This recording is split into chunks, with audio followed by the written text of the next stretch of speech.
Hello అండి, welcome to Raj Vihar cooking channel.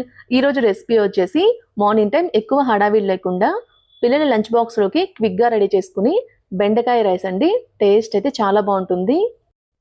బెండకాయ రైస్ని తయారు చేసుకోవడం కోసం ముందుగా స్టవ్ మీద ఒక ప్యాన్ పెట్టుకొని ఇందులో 2 టేబుల్ స్పూన్ ఆయిల్ని హీట్ చేసుకోవాలి. ఆయిల్ హీట్ అయిన తర్వాత కొన్ని పల్లీలు, 1 టేబుల్ స్పూన్ శనగపప్పు, ఇందులోని ఒక 1/2 టేబుల్ స్పూన్ జీలకర్ర, ఒక 1/2 టేబుల్ స్పూన్ ఆవాలు అయితే వేసుకుంటున్నాను. అలానే కొన్ని జీడిపప్పును కూడా వేసుకుంటున్నాను. ఇలా వేసుకొని మొత్తాన్ని కలుపుతూ పల్లీలు, జీడిపప్పు బాగా ఫ్రై అయ్యేంత వరకు మీడియం ఫ్లేమ్ మీద ఫ్రై చేసుకోవాలి.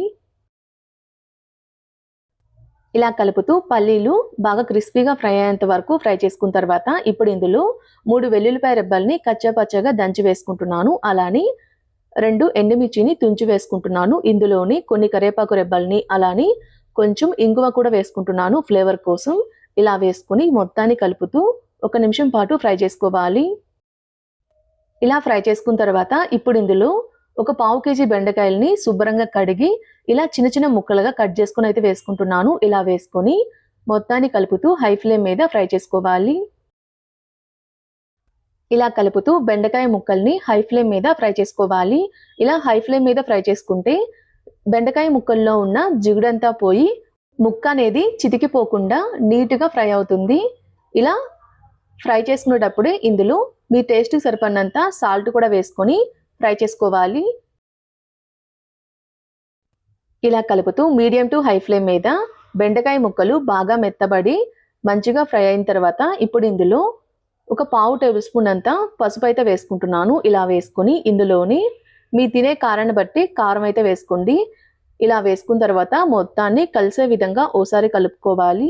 ఇక్కడ మనం వేసుకున్న పసుపు, కారం అనేది ముక్కలకి పట్టే విధంగా కలుపుకోవాలి. ఇలా కలుపుకున్న తర్వాత ఇప్పుడు ఇందులో ఉడికించుకున్న రైస్ అయితే వేసుకుంటున్నాను. ఇలా ఉడికించుకున్న రైస్ వేసుకున్న తర్వాత ఇప్పుడు ఇందులో కొంచెం సన్నగా తరిగిన కొత్తిమీరను కూడా వేసుకొని రైస్ మొత్తాన్ని కలిసే విధంగా ఓసారి కలుపుకోవాలి.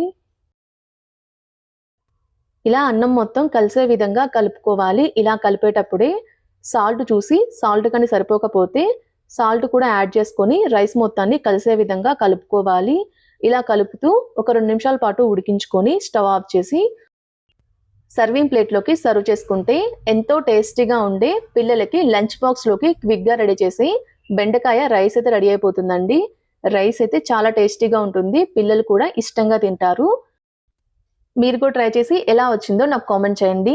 మా వీడియో మీకు నచ్చినట్టయితే లైక్ చేయండి, షేర్ చేయండి. మా ఛానల్ని సబ్స్క్రైబ్ చేసుకోండి. Thanks for watching.